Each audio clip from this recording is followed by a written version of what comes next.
New software. I guess it's just not going to play the right video. I'll add that later.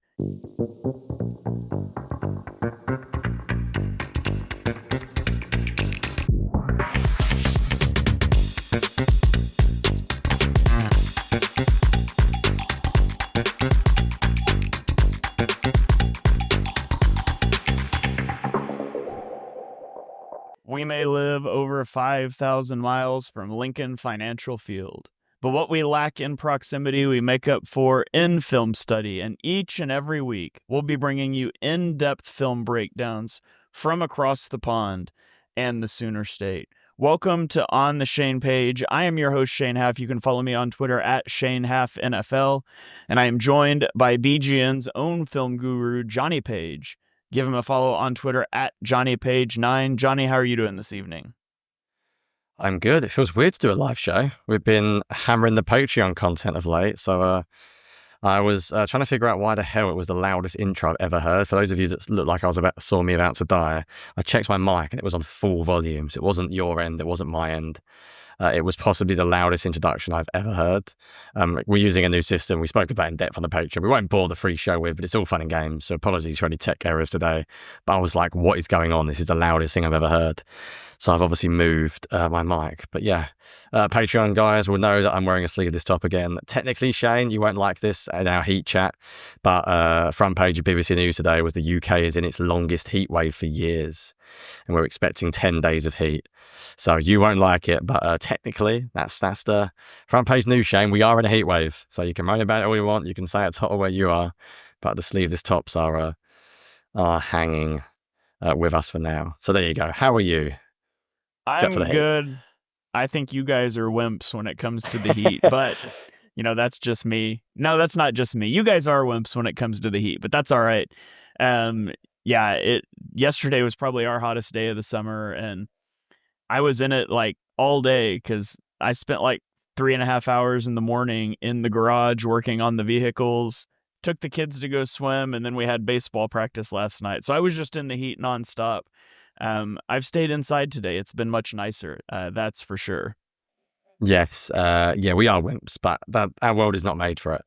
I'm trying to figure out how to use a new chat, and I can see Krabby is hanging on there. Krabby's finally in the Patreon. I think this is the first show with Krabby hanging out. He's actually made the show time. We always say one of the reasons to get in the Patreon is that we always talk about when we're going live. So it's one of the benefits, because we just sort of schedule in times when I'm running late, as per usual. I'd love to blame the fact I have a 3.5 month, but I think sometimes I'm just late in general. But yeah, this should be a good one. I like shows like this because we get to argue. And I think we picked the right amount of players where there'll be just enough disagreement. We're going to do top 10. And then I realised they'd probably be too similar. So we're going to go for top 15. So do you want to explain what on earth we're doing here? Yeah, so we are going to be ranking our top 15 guys that are most critical to the Eagles 2025 season. And so that's a little open to interpretation, and we'll talk about how we stacked our lists. We have not compared lists. No, we haven't even discussed how to do it, in all honesty. Yeah. So also, I just want to before we dive in, I just want to point out that Jonny was chronically late to shows before the baby, so I don't think we get to use that, but it's a nice try. I also do want to mention a housekeeping thing for those of you that might be watching the live stream on Twitter right now. Our new platform does not show us Twitter comments, so usually we can throw those up on the screen. We can show comments from YouTube and Twitch. Hopefully they will add Twitter functionality in the future. But if you do want to hop in the chat, if you'll head over to youtube.com/@EaglesPinPull or twitch.tv/halfandhalf, you can watch the same live stream and we'll see your comments. So if you're commenting on Twitter and we're not putting it up, that's why, unfortunately, we can't see it. I'll keep an eye on Twitter comments as well. Just in case they come in. Sounds good. So yeah, basically what I did, Jonny, is I tried to weigh in, like, I kind of thought of it as who would it hurt the Eagles the most if that person just had like a season-ending injury. Yes, that's how I do it as well. If you're out of the picture, So I'm taking into account like importance of position, how good of a player you are, what the depth is like behind you. So it's not necessarily a ranking of the best players. It's the most critical guys that if they went down, it would cause a significant issue for the Eagles. So that's kind of the way I approached it. Yeah, I'm the exact same. You never want to call it list of players you don't want to get injured because you're just playing with fire there. But yeah, I think that's basically the way you have to see it. It basically means if you're the most important, therefore the team can least do without you or whatever. I think of it, if they're not there, the Eagles have a worse chance of winning that particular game. So we're going to start from 1 because it makes no sense to start from 15, I feel like, because actually I feel like the top 5 are top 5, 6, pretty specific. I haven't gone hot takey, so it'd be interesting to see how similar we are here. I haven't read anyone else's list online. I know it's a very common article. In fact, I'd probably be lazy and type Buff Bleeding Green as well, because it's just a easy thing to talk about in the off season. I feel like every podcast, every show does this, but who knows? Maybe it's less popular than I think. So should we go straight into it, Shane? Should we go? Should we start with number 1? I'm guessing we're going to have the same player, so there's probably don't need to talk about it a very lot. Let's do it. Who do you have at number 1? I mean, I have quarterback Jalen Hurts. I'm guessing no surprises there. This is football after all, and you don't want a quarterback to get hurt. That's pretty much my rationale for it. And you have him 4. So you've already broken the whole system. You have Jalen Hurts at number 4. Do you understand the concepts of the show, Shane? The listeners are clicking off. I do. You are incorrect already, but I appreciate it, or am I amazed? Did you even consider having him at 1? That's completely blown my mind. Actually, that's not true. I didn't consider him at 1. I did consider him at 2. Are you Stephen Ruiz in disguise? Is Stephen under there? I am not. I literally jotted down, why so low? Because Jonny will ask. No, any rational human being, Shane, would.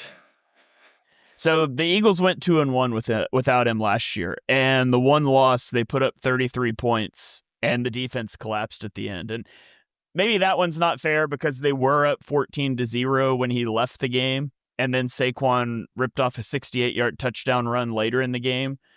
But I think that's part of it, is the explosiveness of this offense. And so, yes, I ranked him number 5 in my quarterbacks ranking.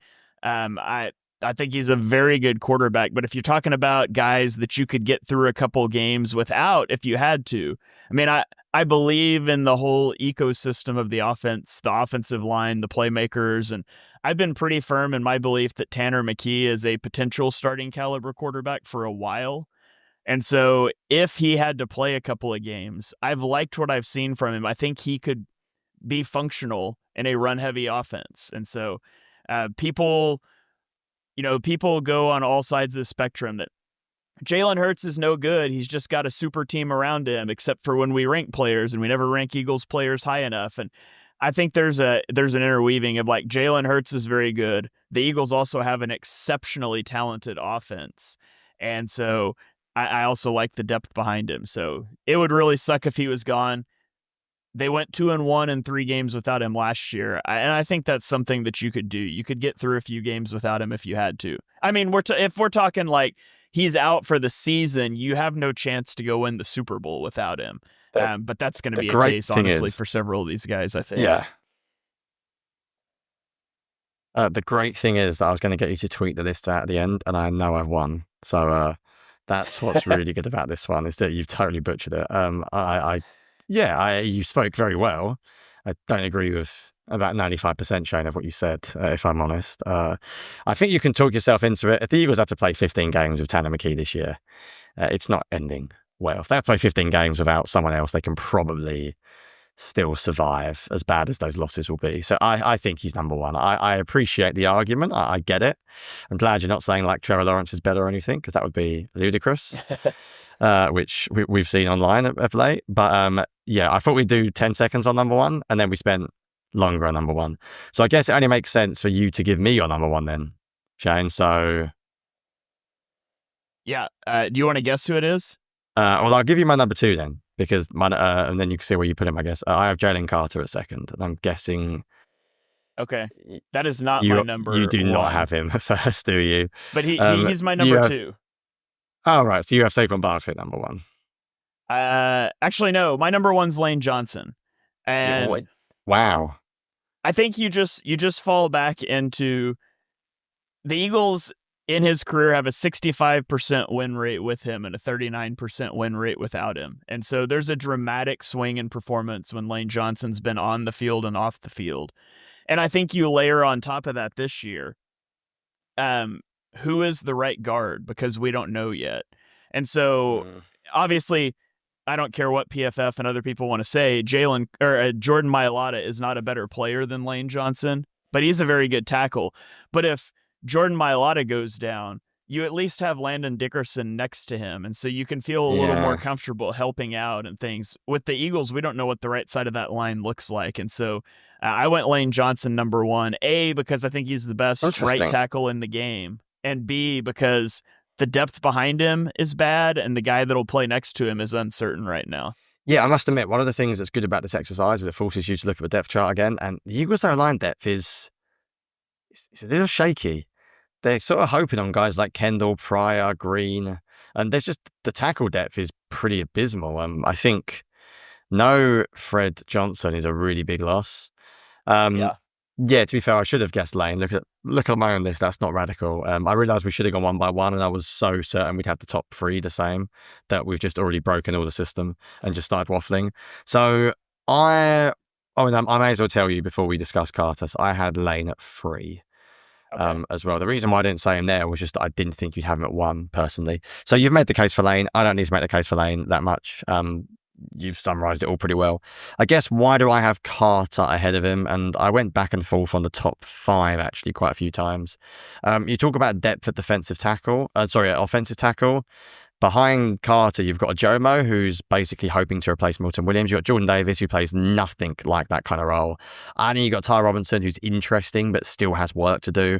I just don't think there's a Carter type replacement, and I think Carter's such a unique freak talent.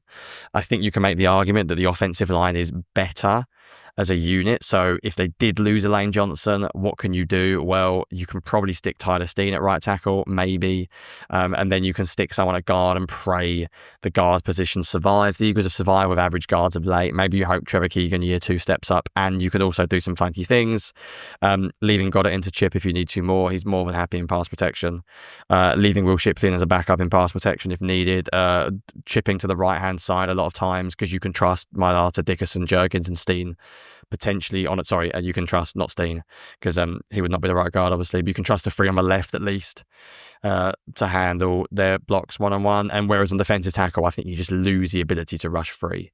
I think if Carter goes, if they take away a Jomo, I don't think you've got enough from Davis, Robinson or Booker really. So that's why I had Carter above Lane. You obviously feel similarly about Carter because you have him at 2. So you have him above Hurts as well, which is obviously ludicrous, but I can understand the rationale. I think. Still, my brain still hurts from that one. Anything I've missed on Carter? A little bit scary, actually, Shane. Would you agree that we're a little bit, and this is to be expected, by the way, when you win a Super Bowl, the depth is going to struggle? I think the Eagles have such a good draft that they're relying on a lot of young players this year stepping up because the depth behind them, like, we're on our Patreon podcast, we did all 22 looks at Hinton and Cameron Williams, and we're like, oh, they'll never play next year. Drew Kendall, and you look at that and you think, I mean, they might. They might. They're 2 injuries away from. We've seen nothing from Kenyon Green. We've seen nothing in the game from Trevor Keegan. I mean, then it's like Pryor, Kendall. I guess the answer would be if Lane Johnson does go down, I should have mentioned Pryor could go at right tackle, not just Keegan. And I think you can live with Jurgens, Pryor, and Steen on your right-hand side, maybe. I think there's just a little bit more wiggle room offensive line to deal with that Lane than there is a defensive tackle, personally. But again, if a Jomo and Ty Robinson take a step forward, then maybe you're right. But the depth is a little bit lighter in quite a lot of positions, isn't it? Yeah, absolutely. And my thing with Carter is A, he's just an elite player. And B, there's a lot of unproven guys behind him. Jordan Davis has never been impactful as a pass rusher. Thomas Booker only played 179 snaps last season. Byron Young played 99 snaps. Ty Robinson's a rookie. And I'm a big Moro Ojimo guy, but Carter's going to have to wreak havoc and play a lot of snaps doing it and stay healthy. or I think this defensive line really starts to fall apart, especially when you consider the edge rushers around Carter, because they benefit a lot from Carter as well. And I don't think the Eagles necessarily have a standout edge rusher either. Yes, we'll come on to that. Right, tell me who your number 3 is, and I'm guessing it's my number 4, but maybe not. Zach Bond. It's not. Interesting. Okay. Interesting. Where's Bond I think for you?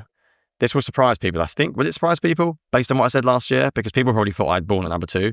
I had him at 5. Okay, that's not far. I have one more above him. We're not miles off. I mean, do we need to talk loads about Zach Bond? I think everyone knows why he's so important to his defense. Do you want to know why? And I guess you had the same as me, and I'm guessing you got the same rationale. Last year, I would have flipped Ball and Carter. Is that fair? Would you have said if you could go back in time and say you could lose one of them because you've got Milton Williams, because you've got a Jomo? I think Zach Ball has the most unique skill set of any Eagles defensive player, and we've said time and time again that he's the thing that made the whole thing work last year. This year, if you're being very positive, and I know he's injured, Campbell is like the only linebacker that has a similar profile. So absolute worst case, if Bourne was to go down, I think you have a little bit more of a plug and play replacement. Obviously not the same, because I think anyone could do what Bourne did last year. To be honest, we'll see if Bourne can repeat what he did last year, because it was sort of ludicrous how good he was. So I have him below Carter, whereas last year I would have had him above Carter. You obviously still feel very highly on him because you have him above Hurts. To me, there's just a lot of uncertainty. That's the only reason why I pushed him down. Yeah. There's a lot of uncertainty around him. You've got the Nakobe Dean injury. Jahad Campbell, I love, but he's a rookie who's working back from an injury as well. You're changing out a safety behind Zach Bond, and so much of the defense is a Mike delivering a receiver or a tight end up to a safety, and so everything runs through Bond defensively. And if he's able to replicate, which, let's be honest, it was a breakout year for him too. And so, could he just not have another year like that in him? It's certainly possible. If he plays at that level again, it would stabilize the whole middle of that defense, other linebacker and safety questions aside. So that's why I had him up at number 3. Yeah, no, that's very fair. It's very fair. I think there's, in my opinion anyway, there's like a top 6. We talk about tiers on the Patreon. I think there's a 6 where I can almost have them anywhere. I mean, I think there's a drop off. That's just my opinion anyway. You might disagree. I guess I'm up next. I've got a feeling you're not going to have this guy at 5. I think you might have him at 6, if I'm predicting. You might even have him at 7. You might even have him at 8. But I am going for Saquon Barkley at 4. Okay. You're going to have him lower, aren't you? I know you're going to have him lower. I've got him at 6. Yeah, I think I know you've got 5, but we'll come on to that after. I think. I'll make the case for Saquon. I'll be honest, when I first did this, I had him at 2, which I then backed off just because positional value. I think 2 things. I think depth is incredibly shaky. I'm not a Will Shipley guy yet. I haven't seen enough. I like AJ Dillon, I guess. Do I like AJ Dillon? I guess I do. I mean, I liked him when he played for the Packers, but he's a bit of a volume guy to me. I think he could step in and do a couple of games, but he's nothing like the explosiveness of Saquon. I still think people underestimate how good Saquon was last year, because it's a position that doesn't matter a huge amount in the eyes of many. And the explosive percentage, like numbers last year, were just absurd, and they are not things that other people can do. Like the amount of long runs, the amount of touchdowns he had, like you think of long plays being deep shots down the sidelines for a receiver streaking, and Saquon was just utterly absurd. So I don't think there's anyone that can do what Saquon does in the league. Anyone would do what he did last year. The fact he didn't slow down, the fact he seemed healthy throughout the year as well, I think the drop-off is huge. I don't think it's incredibly radical, Shane. I wouldn't belittle someone if they put him at 1. I really wouldn't. I really think he's that good. Whether he'll be able to do it again, I mean, he won't repeat the numbers, he says, because I just can't really see it. But like, you go through the game, Shane. I looked at this when I was researching this. There wasn't a single game last year where he didn't have a 10-yard plus run, which is just ridiculous, really, when you think about it. 5 of them, he had 1 game. Then you've got games like Jacksonville, he had 6. Carolina, he had 5. These are 10-plus runs. Dallas, 4. Washington, 4. Like, there are games when he's just consistently. If I want to look at breakaway, 15-plus yards, there was only a few of them. Ironically, it was a Super Bowl, which is the argument against Saquon. Clearly is a Super Bowl. But you know what? I don't even know if it is, because the Chiefs spent so long trying to stop him that I feel like to an extent, that was one of the reasons why they were so successful. So even in the Super Bowl, when I think he didn't play anywhere near as well as he could have, I still think he had value, which is what is sort of absurd about him. And I think he's got underrated value in the passing game, to be honest. I think he came off the field just to give him a rest. But I think you could absolutely do more things with him in the passing game if you wanted. So I really wouldn't belittle someone who had him 1, I'll be honest.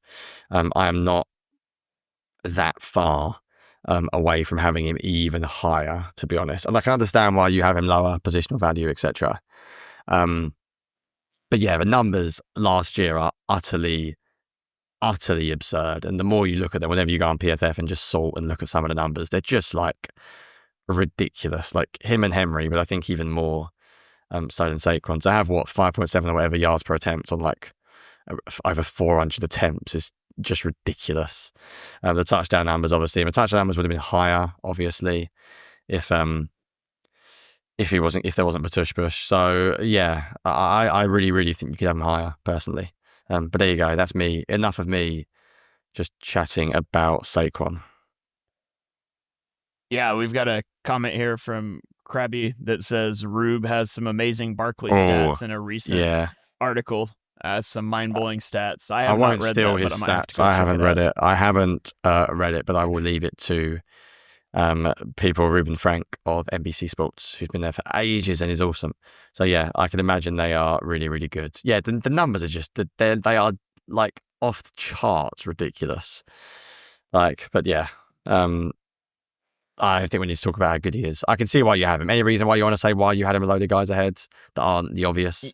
Yeah, it actually has less to do. It doesn't really have anything to do with positional value and more just how loaded the Eagles' weapons are on offense. Yeah, but running back, Shane, they're not. That's what's... They're not a running back. Yeah, that's true. It's a running offense as well.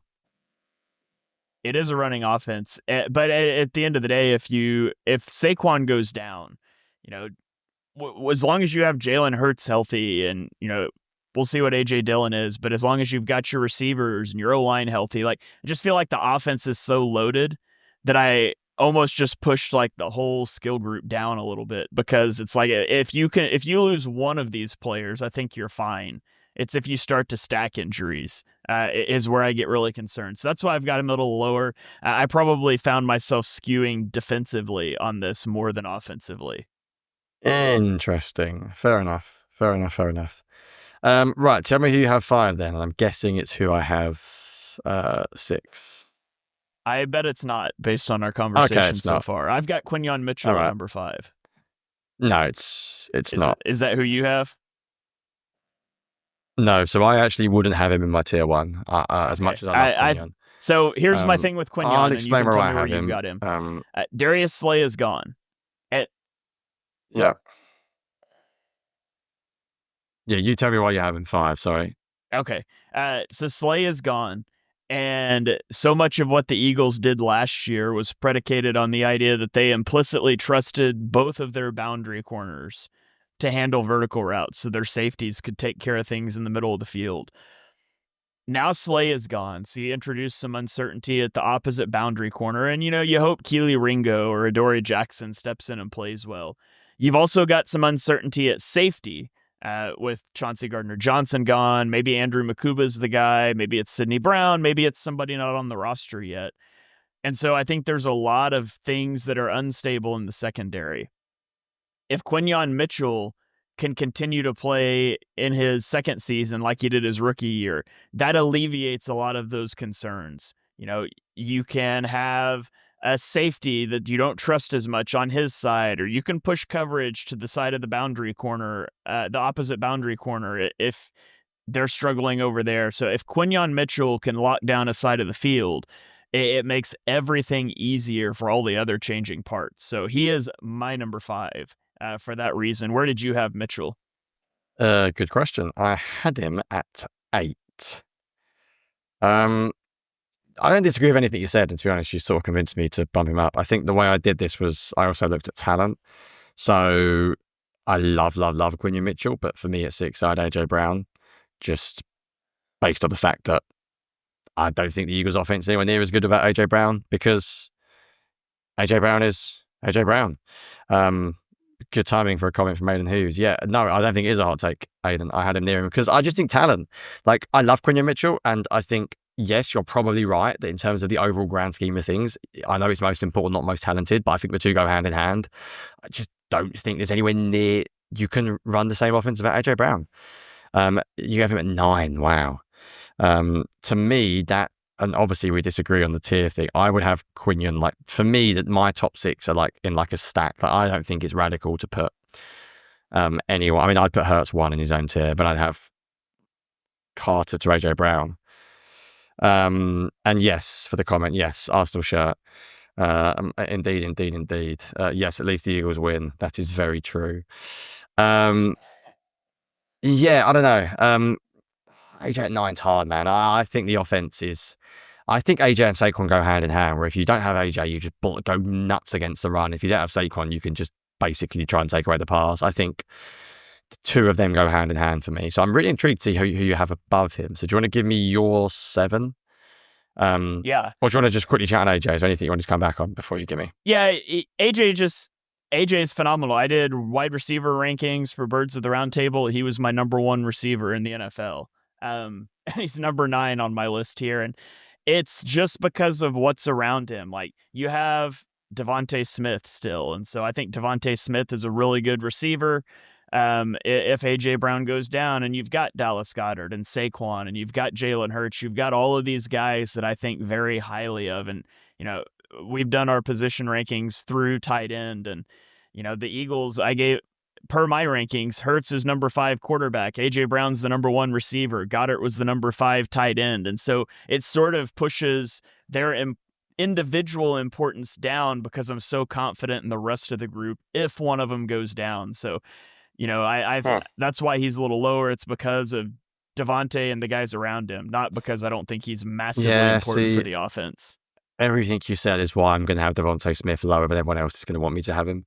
I am much more of team AJ 1, Devontae 2. And I know a lot of Eagles fans are 1A, 1B. I absolutely love Devontae Smith. I think he's probably a top 15 receiver in the league. I think AJ is a step ahead, and that's why I have him higher. But we'll come to that when we get to Devontae. But spoiler alert, he did not make, when we did our Birds of the Round Table rankings, he did not make my top 16 receivers in the NFL. There you go. And I haven't ranked him all, but again, yeah. Oh, no, that's not true. He did. He was number 13 for me. 13. There you go. I was looking at the wrong list. 7, Shane. Who'd you have? Okay, number 7, I put Nolan Smith. Wow. So Nolan Smith went off in the postseason. He's got 4 sacks in the playoffs, which was the Eagles' single-season record. Actually, astonishingly, he is second most all-time in Eagles history in postseason sacks with 4.5, which is kind of crazy. Trails only Reggie White. But the Eagles just lost Josh Sweat. He plays a different position, but they lost Milton Williams. There's a lot of sack production that's gone. They need Nolan Smith to continue to grow as a pass rusher and to play high snap counts, because if Nolan Smith was out of the picture at edge rusher, I mean, you've got retreads. A retread I like in Azeez Ojulari, one I'm not as huge on, but still kind of like in Josh Uche. You've got, Jalix Hunt, but you are thin at edge. And so Nolan Smith comes in at 7 for me because of the heater he finished the season on last year and how thin the Eagles are at the position behind him. And I didn't even mention Brandon Graham retiring, so that factors in too. This is personal take and people would disagree. I think you're overrating positional value than talent. I think even if what you said is true, the Eagles would be better losing Nolan Smith than AJ Brown, because AJ Brown is a 1 of 1 of 1 in his position, and you need elite players. And if you don't replace Nolan Smith and you have Azeez Ojulari play more, or Josh Uche has to play more, or maybe you even give Campbell a few snaps at edge, I think you will get worse, but I don't think you will get as worse as you will from a drop-off from AJ Brown, because you're going from a position of insanely high strength. So I think, and this is where the joys of discussing these things are, everyone looks at things differently. Just personal opinion, I think you've underrated talent there. I think Nolan Smith's very, very good, but is he exceptional yet? Let's wait and see. And I also really like Azeez Ojulari. The depth is not good, but I think if Hunt takes a step forward, you've got Ojulari. Uche can play a bit. I mean, I think you can hang in there. Maybe, as I said, you give Campbell a few snaps there. It's not ideal. It's not ideal. I'm not saying it's a good player to lose. I still had him in. Have I told you where I had him? No. I had him at 11. Look at that guess.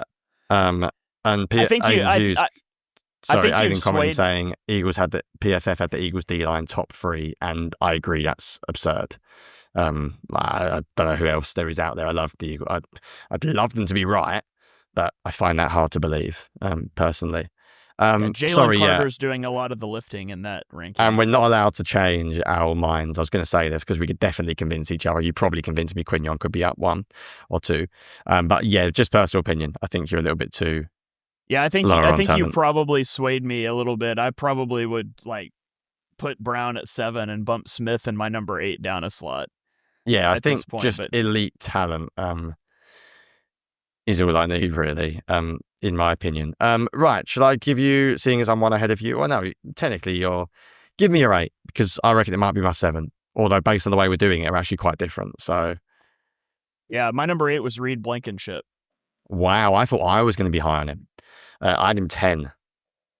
Okay, so Reed Blankenship, then he's going to be playing next to a new safety in a defense where communication from safeties is so key. Safeties are the big deal in the Fangio defense.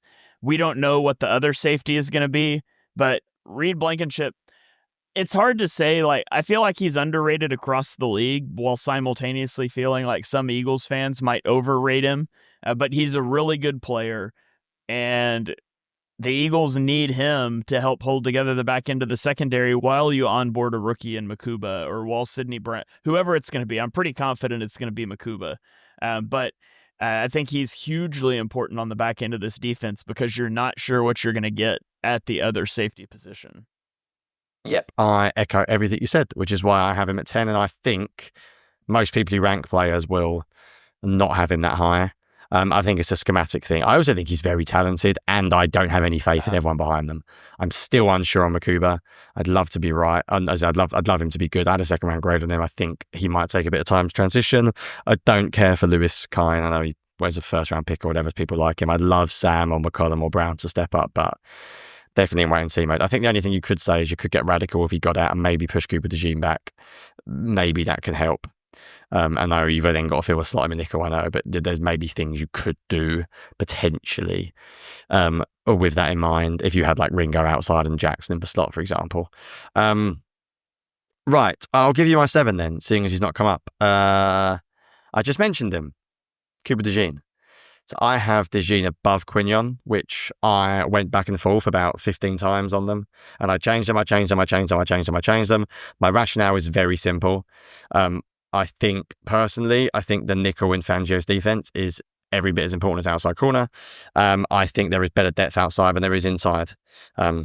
Straight up, I think Adoree Jackson and Ringo are both playable, and I'm not sure who is playable in the slot as much than DeJean. I also think the stuff he gives you against the run is so hard to replace. I think the fact he, in this particular situation as well, we're talking about other players could get injured. You have the flexibility to put him at safety if you really want to. I just think versatility-wise and how talented he was, I know Quignon's probably the better out-and-out corner, but I think in terms of overall role, I had Cooper pretty high. As I said, I think there's a tier cut for me below 6, and now I'm in the second tier. But I personally had Cooper above Quignon, and I did go back and forward on this because I think Quignon's the better player, just. But yeah, I'm going to take Cooper DeJean above him just because of what he can do. Yeah, I remember us having the discussion back in the season about if you could only keep one of Cooper DeJean and Quignon Mitchell, what would you do? And it's interesting. I still think we're on opposite sides of that, but I had Cooper DeJean at 10 for all the reasons that you mentioned. He was so valuable down the stretch, so instrumental in the Eagles defense elevating post-bye. And also, if you're just talking like you mentioned, if Reed Blankenship goes down, you could probably put Cooper DeJean at safety.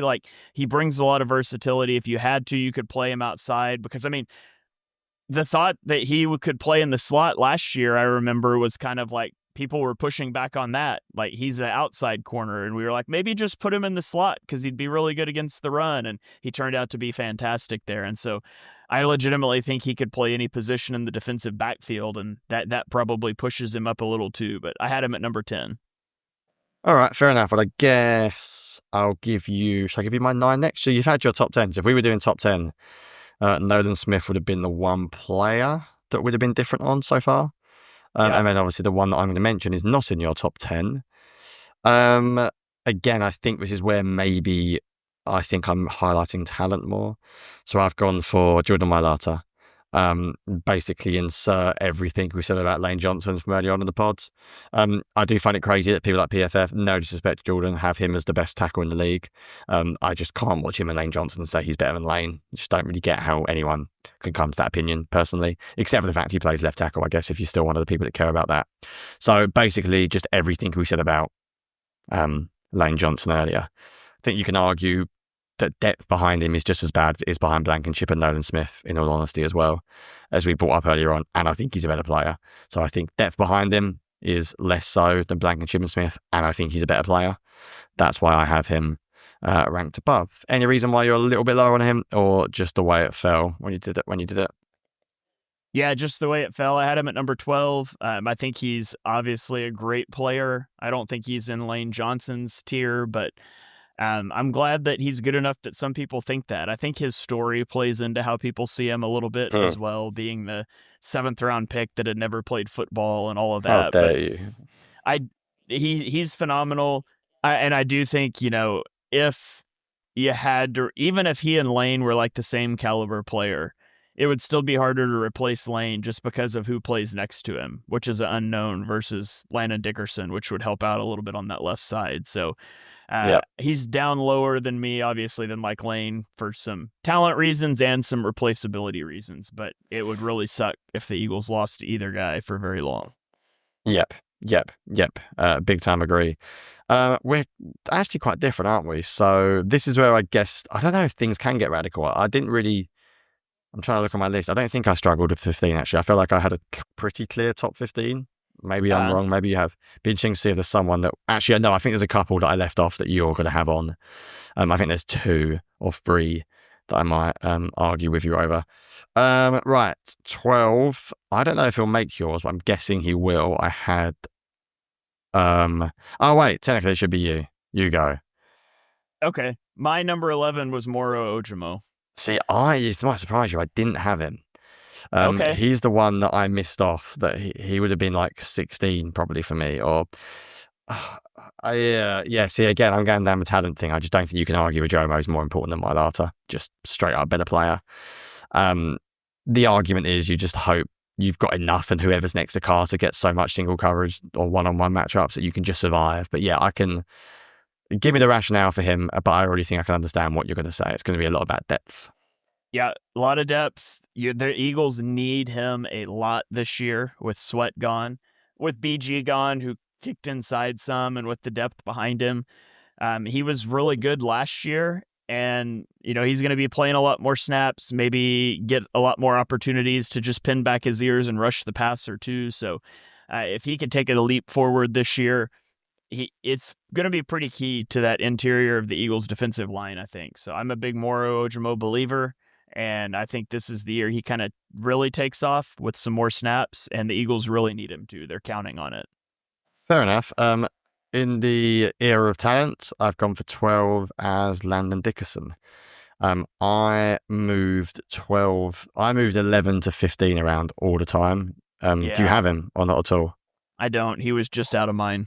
Yeah, see, I just think, again, I'm going down talent route. And if he goes down, who's stepping in? Trevor Keegan? Matt Pryor? Like, there's just a big drop-off. Yeah. I think you lose that Juergens, Mailata, Dickerson. I think Eagles Eric put something on about how many of Barkley's big runs he launched. I think he had to go in there. I had him below some of the people that I've got coming up, and then I moved him up because I just thought he's too good.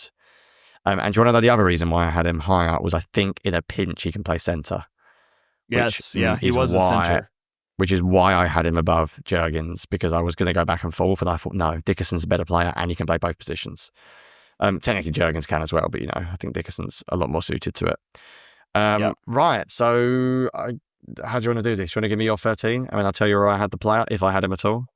Yep. My number 13 is Dallas Goedert. Hey, we agree. We have not agreed on showing that is the only one since Jalen Carter we've had the same. Nice.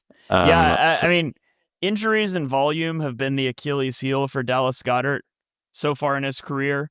But he is one of the best run blocking tight ends in the league who is also a receiving threat. And as a receiving threat, he was second in yards after the catch per reception and yards per route run last year among tight ends. And so if he got more volume, if he was in a less run-heavy offense, if he was in a run-heavy offense that just didn't have A.J. Brown, whatever, I think he would be thought of way differently around the league than he is. I think he's a really good player.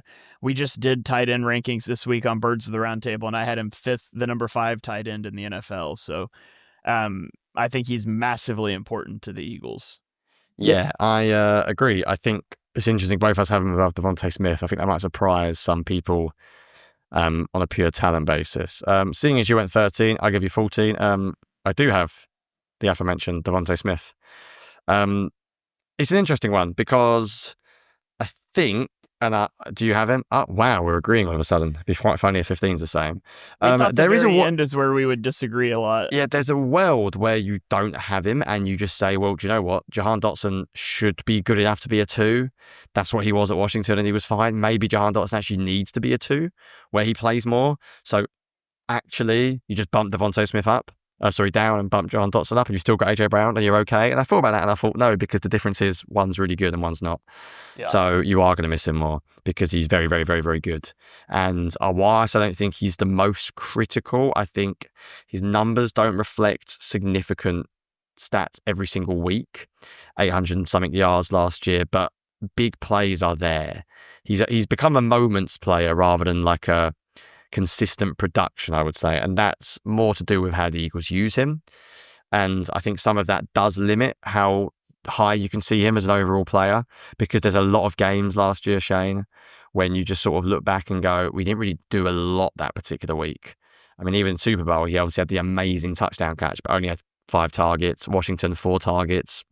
Rams, 4 targets. I mean, he didn't crack 70 yards in all of the playoffs, and he had 1 touchdown in the Super Bowl. But the big plays are there. He did go off occasionally. I think looking here, he only had 200-yard games. So I love Devontae Smith from a talent-wise, and his numbers are because of the offense he's in. If this was a talent ranking, he'd be higher. I think you're not mad to put a Joe Moe above him. And I think in hindsight, if I was ballsier, I possibly could have kept him off the list. But I think just outright talent, I think he's too important, personally. Yeah, I mean he's really important to the offense too. He's underrated as a deep threat. He's good as a yak guy too, just a smooth route runner, and he's very important. I felt like for the same reason I pushed some offensive skill players down because the Eagles have such a loaded skill position room. I also couldn't leave any of them off the list because that's kind of bad reasoning. It's like they've got so many good, like they've got 4 really good weapons and I only put 3 of them on my list. And so Devontae Smith sneaks just into the back end of mine. Right. Bring us home. Actually, let's play a guessing game. So who do I think you've got? It's a bad guessing game because I need to bring up a list of players. So I'll tell you who I considered then. I considered a Jomo. I considered Jalix Hunt. I considered Keely. No, I didn't consider Ringo. That's a lie. It would have been Jomo, Hunt, and Jurgens. And I went with Cam Jurgens. What about you? All right. I had a hard time with this one. I considered 3 guys as well. I considered Andrew Makuba. Wow. Just stepping into that safety spot and him being good would be massive. I also considered, and I kind of wanted to just pigeonhole him in, because if you're going to have a hot takey spot, 15 is the place to do it. But I considered Jake Elliott because, I mean, Jake Elliott was 26 of 37 from 50-plus yards going into last season, where he only went 1 of 7. And his overall field goal percentage dropped from 94% in 2023 to 78% last year. Like, he was a weapon for the offense prior to last season, and he reportedly dealt with a hamstring injury, but I'm always skeptical about those reports. Like, oh, I was bad this season, and I was also injured. He's going to be 30. Like, it'd be huge if he could come back and be the guy that he was for them. I just remember he would trot out for a 53-yard field goal, and it's like, yeah, he's going to make it. I'm going to go get a drink. I don't even need to watch it. And so having that back would be huge. But the guy I ultimately went with was Jihad Campbell. And wow. I didn't even consider him. Yeah, Jihad Campbell for me, I look at a lot of the things that Zach, our listeners will remember that the watch along that we did for Jihad Campbell, we talked about a lot of the things that he can do are things that we also think that Zach Bond is really good at. And so the idea, the things that you could do creatively, if that's the case, if he's healthy, which is a question, if he gets up to speed quickly, where you can flip those guys on the line and do a lot of different things, I think it would make the Eagles one of the most unique defensive fronts in the NFL. It could give offensive lines just massive fits. And again, help shore up that middle of the field that's maybe a little weaker by virtue of the safety position behind it. So Jihad Campbell is who I put there. I also thought about Azeez Ojulari / Jalix Hunt, but couldn't decide which one. No. And so those were some of the guys that just missed for me, but I put Campbell 15. Yeah, I guess I'll make the case for Jurgens. If he gets injured, I think you move Dickerson potentially. I'm not sure when we watch Kendall that he's ready to play significant snaps yet. And I think just having a strong centre that can do what the Eagles can do in terms of the pull game and pinball stuff outside zone is just massive. So I think Jurgens has huge responsibility. I deliberately found a way to get 4 offensive linemen on there. I know you've only got 2, because for me, that's still the biggest strength of the team. So I've gone more O-line heavy. You've gone with a couple of extra defenders. So if I'm right, we had the same 15 except for Jomo, Campbell, Jurgens and Dickerson, yeah? Yes. So I've gone 2 heavy players and you've gone with 2 defensive players. And who's the biggest discrepancy we have? This is where I should, if we'd sent each other our list before, is there anyone that's more than 4 off? I think Jordan White was only 3. Nolan Smith, I think, is the biggest discrepancy. Yeah. Well, actually, Landon Dickerson as well, because if you wouldn't have him at 16, then he'd probably be the biggest. Out of the ones we've got, it's Nolan. But yeah, it was a cool exercise. Just very quickly, because we've gone too long. We always go too long. So let's wrap it up nice and quick, because it's the off season. It is a dead time of the off season as well. Anything you learned from the exercise? Because it was one of those things we were like, yeah, it's an easy episode. Let's do it. And then as you do it, you start sort of thinking big picture. So I've already said my big takeaway. So I'll give my big takeaway. What I've already mentioned, so I'll be very quick. Was just the Eagles' depth is not the same as it was last year. When you think about people like Moro Jomo, who was the 3rd defensive tackle last year, it makes a difference when you think about the depth at tackle in particular, with Fred Johnson being there, even people like Kenny Gainwell being there. I think the depth was better last year, and that's absolutely not a shame in the Eagles offseason. The Eagles could not afford to keep depth around. They're going to have to play some rookies. So I think just in general, they're a little bit more stars and scrubs this year than they were last year. That's my sort of big takeaway from doing this. Yeah, my takeaway is that it's along those same lines, but it's really hard to repeat as Super Bowl champions because everybody that was in a contract year that showed out is gone. And just like you said, you're relying on young guys to step up, and your depth gets a little shaky. And so, if it works out well, you have a Quinyon Mitchell, Cooper DeJean type young guy that steps up in a rookie season or in a first year with the team, and it makes all the difference. And if not, then you're like the majority of teams that try to repeat for a Super Bowl. They just don't make it. So it's a tough road to repeat. I do think the Eagles starting lineup is really good on both sides of the ball. Yes. There's obviously question at safety and boundary corner and some of those things, but this team should be really good. And a key part of making it to a Super Bowl is staying healthy. And if the Eagles do that, they should have a Super Bowl caliber roster. And if they don't stay healthy, it goes down to that dice roll of the young guys and how that shakes out. So I think that's the other big thing. Rookies got a role to play, man. Yep. It's hard to look at a depth chart and not think that Ty Robinson, Campbell, and Makuba have sort of got to be decent. And if they're not, I think the Eagles will look to add vets closer to the season or possibly when the season starts, because I think you're going to have to sort of use them early, basically.